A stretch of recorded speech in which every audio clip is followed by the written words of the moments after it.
Hello little orcs and welcome back to another Dawnless Days siege view here today as we have a 2v2 here on the generic Northman map. I'm pretty sure this is, if I remember correctly. And we have a Northman faction here today. We do have Dale on the defense here, and they are joined by the little goblins of Moria in this one. And on the attack here today, we do have a Eastern Alliance. We have the Harad of the south, and we have the Easterlings from Rune in the east, hence their name. And we have a very interestingly, finely balanced 2v2 here, which I've been told comes down to the wire. So definitely get yourself some snacks, get yourself maybe a drink, and prepare for a glorious Lord of the Rings clash here for you today. And I'm excited for this one. We've got some mummoks as well, which always, add a bit of spice to any siege battle. These guys potentially can go on and win a game on their own. We've got a lot of steel-clad Adunakori here, the Black Numenorians, and plenty of other shock infantry that Harad is ready to throw at Dale's walls and try and break through those spear lines that have already been set up. Behind them, there are plenty of Mordor Uruks, it looks like, and Goblin bodyguards being brought by the Goblins. Seems like they're going for a bit of a shock spam strategy here today. Mountain Marauders or Mordor Uruks. Let's see, bodyguards as well. Yeah, interesting. There's literally one polearm here, Spear Warrior, and then obviously the archers are your 4 range units that you can bring. Yeah, that is an interesting build here from the Goblins, and I guess the Goblin King as a sword unit. Dale over here with his Yeoman, which can shoot pretty far. They have a 200 range for a tier 1 unit. It's very, very unique and slightly overpowered. I think Desert Bowman might have the same thing. Actually, so these two factions kind of counteract each other already. You can see here, Dale getting a few volleys off, getting the first few volleys off on the Desert Bowman, which is always a bit of a win. So it's going to be an evenly matched duel here, though. It looks like Dale's now falling back already. I'm surprised we haven't seen the Goblin Archers start to be activated here to try and shoot the Clan Huntsman. You don't often see these guys being brought, but again, tier 1 Archers being brought. Because a sign of kind of top players, I feel like, people don't waste money on range units if they don't have to, because, you can get some pretty cheap, pretty effective ones for a good price. I mean, the Goblin Heavy Archers, though, are pretty expensive. But they are kind of like the must-brings, I feel like, as the Goblins, to be honest. Their other Archers are okay, but I feel like these guys are the ones you want to be bringing, to be honest. But yeah, it's an interesting infantry build. Never really seen that for the Goblins. I feel like their infantry's pretty reasonable. You just kind of rely on mass and just wear down the enemy. Desert Bowmen are losing, so yeah, Dale here is actually starting to win these range fights. Surprised Harad's not got the message and started to fall back, trying to preserve his other units. Like, once you lose one, it's kind of a bit of a spiral down. You're not going to win, all of a sudden starting to win in a 4v3. If you can win a 4v4, you're not going to win a 4v3.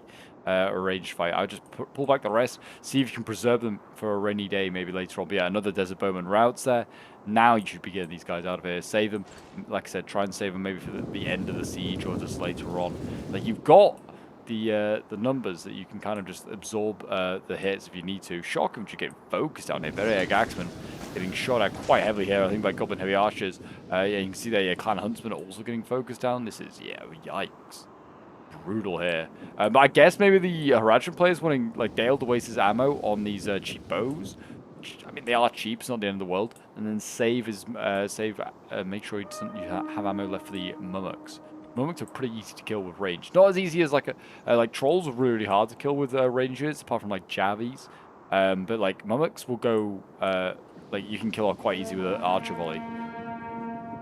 Yeah, bows all getting rinsed here. This is a huge loss here. Bounce power already kind of shifting back in favor of defenders.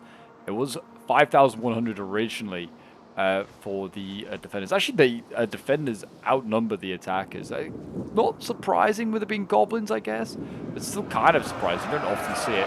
Also, mummoks have been brought, which do obviously track from the man count. The bounce power is still in favor of the attackers because of those mummoks. Those mummoks massively alter the bounce power. I mean, also, if they can keep their archers alive, which the attackers are struggling to do, it's actually quite a really easy counterable build. To be honest, so many shock units here that have like 0 missile block or low missile block chance that you actually can quite easily kill off this this goblin build, to be honest. And then you've got the shock as well, like Harad mutants. We haven't seen these guys in a while. but they can counter like Dale's spear line really nicely as well. So to be honest, the attack's still quite a nice build here. It goes up quite well against the defender's one. They've just got to get the pieces to fall into the right place, but it's not started well. But it's not over. And like I said, it's a close run thing as a siege. Yeah, Harad mutants getting absolutely annihilated, to be honest. It's a 90-man unit. I don't know if they should maybe be like a bigger unit, or they need to be, I don't know, like maybe not light shock. I mean, they're supposed to be like half troll man, basically. Like half troll. Maybe they need to be heavier or something, because they just seem like they kind of suck a little bit. I don't know if these guys fight to the last man, which they might do. Hence, like a smaller unit as well. But yeah, like the Mordor Uruks went in here immediately, and they just like kind of just started annihilating these Harad mutants. I mean, it was also a 2v1, but still, yeah, kind of disappointing. It's a cool unit, though. I'll admit, it is very, very cool. Looks like we're going to see another one go in here. They're going to go in column formation. They're going to go through this gap. It's a valid gap if they want to go through that. Just need to make sure they don't pull through. Yeah, I think they're just going to try and route the spear unit. If they can route that quickly, they do have a very viable gap here. There you go. Spear's not quite gone, but I think they're going to cycle charge. It's going to go through there. They want to go after the archers, which I don't blame them. Mountain Marauders coming forward, which, yeah, this is why they have mass. 225-man unit, that is. Again, also, yeah, like the Harad mutants and 90-man units is not helping their numbers. But yeah, Balkoth Raiders going in. Another cheap sort of like shock being sent in. Surprised these guys weren't sent in before the Harad mutants. But yeah, they definitely could just go through the gap. There you go. Through the gap, and they can go into the Mountain Marauders behind. They should beat these goblins. These are pretty cheap. And again, I think they're pretty lightly armored. And they're also going to try and pull out of combat. They're going to lose a lot of troops from doing that. The archers are already running away. That is a smart move there. And yeah, this is looking a little bit more even. This is looking a bit better here for the attackers, to be honest. Not losing too much. They're starting to beat that spear guard. Violent guards in here as well. And it looks like, I think, trying to get side shots. I think, yeah, the yeoman here trying to get side shots. I'd save some ammo. Like I said, save some ammo for those mummoks, and there's still a heck of a lot of shock. I don't know. You might want to save it for things like the runic warlords that are back here for the Easterlings as well. That's a possible sort of like you want to see. And Aduna Kori as well. Like they've got a lot of shocks to send in, to be honest. Have the attackers. Some good ones.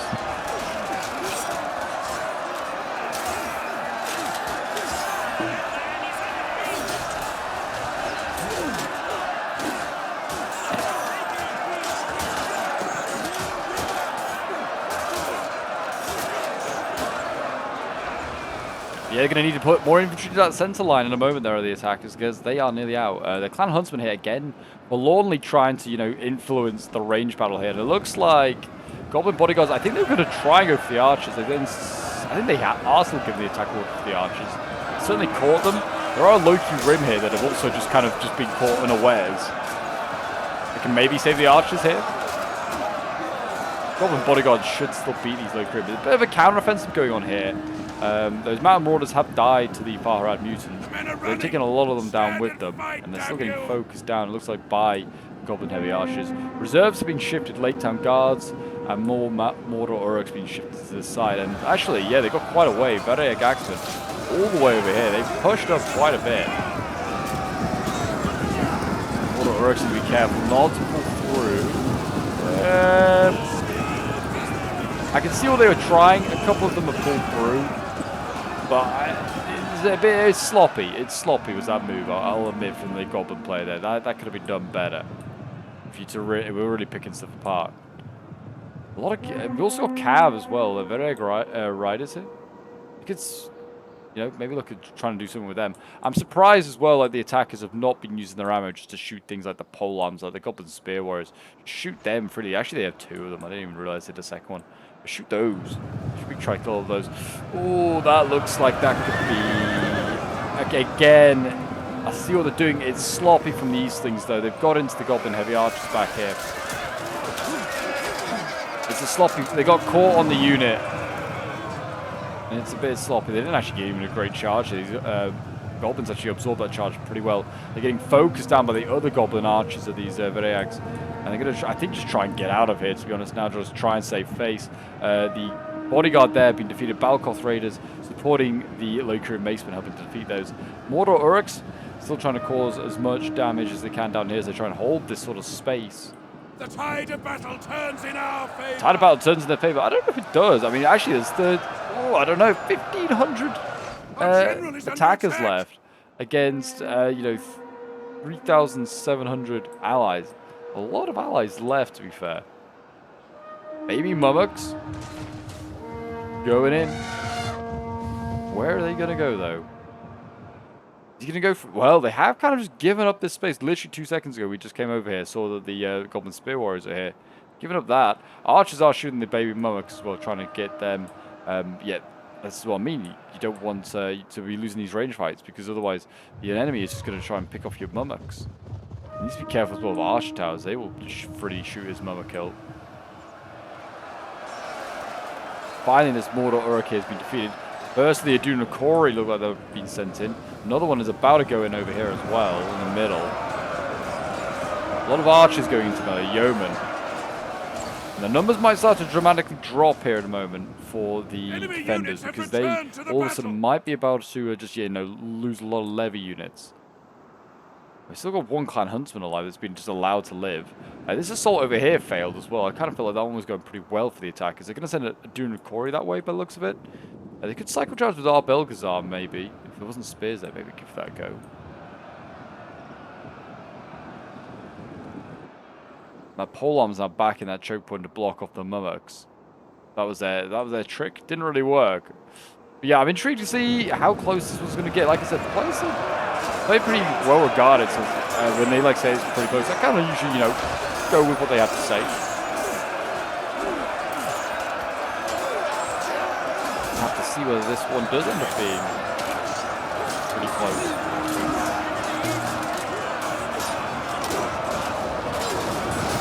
In goes the Aduna Kori. That'll help clear out this choke point. Don't know if they'll necessarily win. A lot to get through here. A lot of violent guards, still pretty relatively healthy. Mordor Uruks. It's going to be tough. It'll be tough to see whether they can if they can manage that. But yeah, they would have been so important right now if they had it's a Aduna Kori here just getting shot. Just brutally. I mean, the archers luckily are nearly out of ammo, and that will really help the Mummoks. They will soon be able to push. There's still one goblin with a decent amount of ammo, about a third of its ammo left.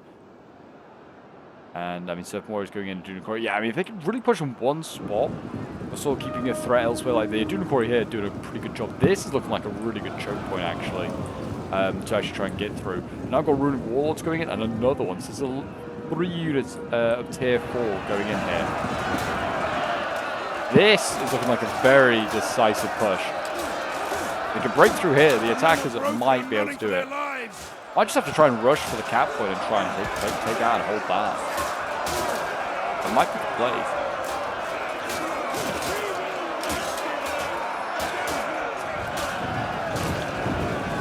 Through that line, they're into the yeoman behind now. That should be an easy kill. Mordor Uruks have not countercharged here. Don't know what the Goblin players do. He probably wants to think about doing that. Over on the other side over here, though, we've got a clash of... What has gone in there? Vareag Riders going in. We've got 2 generals. And we've got Eastling General, Baden Steppes, and then we've got the Revining Regions. Revining Regions are backed up by polearms, and they are going to definitely win that fight. Baden Steppes needs to get out of there while he can. We've now got a rush of infantry coming forward. I would just get this general out of here now. I'm not a big advocate for pulling out, but this is not good. This is you've got general in there, you've got shock infantry, polearms, a lot of cav killer units in there. That general needs to get out of there ASAP. Luckily, he's not lost too many. But yeah, shock in there now is arriving at just the right time. That general needs to get the heck out of dodge, because he's still got a lot of decent units in there. We've got 3 Runic Warlords, pretty much all uncommitted. Goblin King going in now. I mean, he's very healthy, and it's a big if. But if they could kill the Goblin King, that might just swing a lot of stuff in their favor, because the Goblins still have a decent amount of troops. Their morale kind of sucks with no general. He is dying quick, actually. Here. Look at Our men this. flee the field of battle. Mortar This is Urks. a I mean, if he tries and shameful display. pulls out, if he gets too much lower, he might die. Still got a very healthy Goblin bodyguard here that's uncommitted. In the back lines, there's a bit of shenanigans going on. Our Belgers are trying to break through here. Watchpost sentries, though, are holding their ground. We've got another one over here as well, holding the other sort of like windy road up. So no rear guard action can take place. Big fan of that. This is a loss here, in my opinion. This though could work. Goblin King has pulled out. Goblin King nearly dead. Very, very nearly dead. And now with the arrival of that Goblin bodyguard, this is going to get a little bit tougher now to break through. Don't know whether... Oh yeah, I was going to say, where are the Mummoks? The Mummoks need to get in here somewhere. They need to get in and they need to be operational. Right now, that's like, what, a 2 grand unit or something to being played out of the game. If it was over here, it'd be doing bits right now. Why it's not being shunted over here, I do not know. Just like move it down the line, get it into this fight. It's where it needs to be right now. It can break through here, it can pull through, it can get to the Goblin King, do a lot of damage. Center line's pretty much done. Yeah, it kind of died a death as soon as those late town guards went in there. The Dunedain Quarry otherwise might have been able to do some damage here, but there was, like I said, a lot to break through here. Violent Guard and Mortar Uruk, kind of a hard combo to try and get through.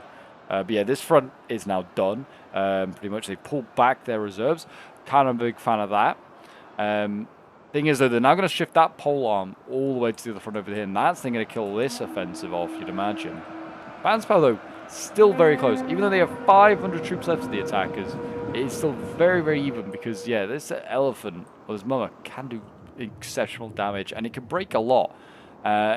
We are, I think, like, you know, one Goblin King away, like, death away from the Goblins, potentially, you know, not mass routing, but certainly, you know, breaking if just squeezed a little bit. And, yeah, I mean, he could die this way. For some reason, he sent him back in, and he's pulled him back out again. He is tempting fate here.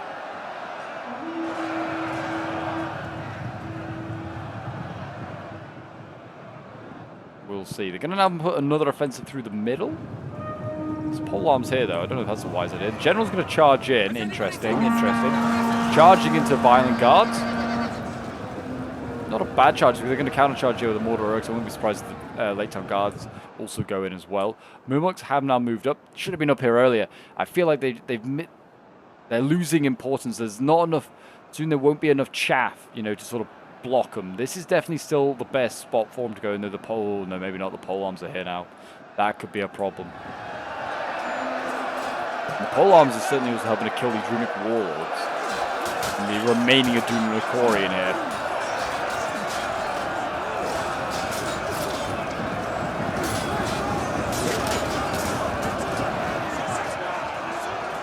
Yeah, General, though, he needs to die. He needs to die. I'm also kind of worried that we're going to see mass charges from the attackers. I mean, I doubt I don't know. The Mummoks might have that sway that they just keep the armies in the game. Our Belgazar is now taking desperate measures, and he's charging shield balls back here, by the way.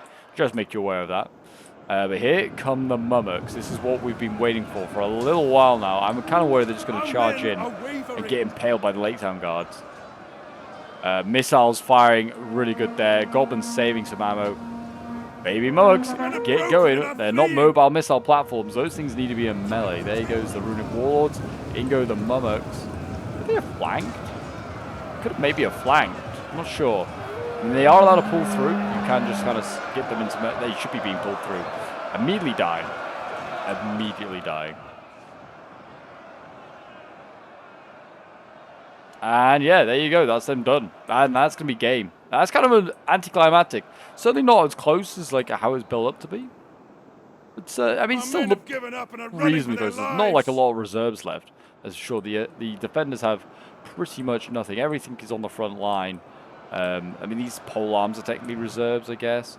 But yeah, pretty much everything's committed. Like, they just needed to get that Goblin King General. If they managed to get him, I think could have been a different story.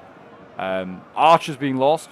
Like, Harad kind of lost a lot of his archers and lost the game a little bit here early on. That's really poor, to be honest. Should have saved those. Don't need to commit your archers straight away. You don't have to. And And he just, just kind of lost that range fight. Should have, like, pulled back as hard as he could. Tried to save them, use them against some of these pole arms. But yeah, we've got a general just charging a Bane instead. He's just trying to end this game. End this game. And there you go, a mass shot taking place. I think the Mummoks also as well, it's kind of wasted. They should have been over here earlier when they still had troops attacking and pinning down pole arms. They could have been through that choke point there. But there you go, a Pyrrhic victory for Dale. I don't think that was that Pyrrhic. I almost could have gone with sort of like close, not quite decisive because of the losses they took, but they didn't seem to be too stretched, did the defenders. And they had the numbers as well, but that made a huge difference. But yeah, we'll have a quick look at the kills here. This one was sent in by Blue Rock, who was playing as Dale. So thank you very much, man, for sending this one in. 107 kills with the Ravanian regions. Violent Guards getting 133 kills, 147 of the Violent Guards there. 145 kills with these Late Town Guards, 242 kills with the Yeoman, 146 kills, 270, 305 MVPs for Dale. The cheap archers really doing well there. Then we have Mukli playing as the Goblins. Yeah, again, that shock spam strategy, never really seen it before. It's worked though for the Goblins, just kind of actually countered like Harad's shock and these things shock quite nicely. But 116 kills with the Mordor Uruks, 177, 142. Goblin Bodyguards getting 143, 171. And Archers again playing a massive part in this victory. 267 kills, 255, 198, 161.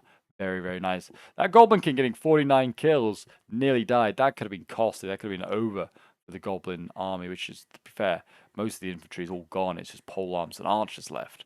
But yeah, we'll have a quick look at the attackers' kills. We've got Jackaboy playing as Harad.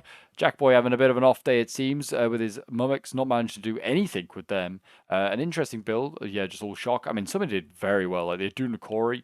Bang for their buck. 303 kills, 221 kills, 183. 209 kills with the Serpent Warriors, and then 105 with the Farhad Mutants, and 143 with another one there.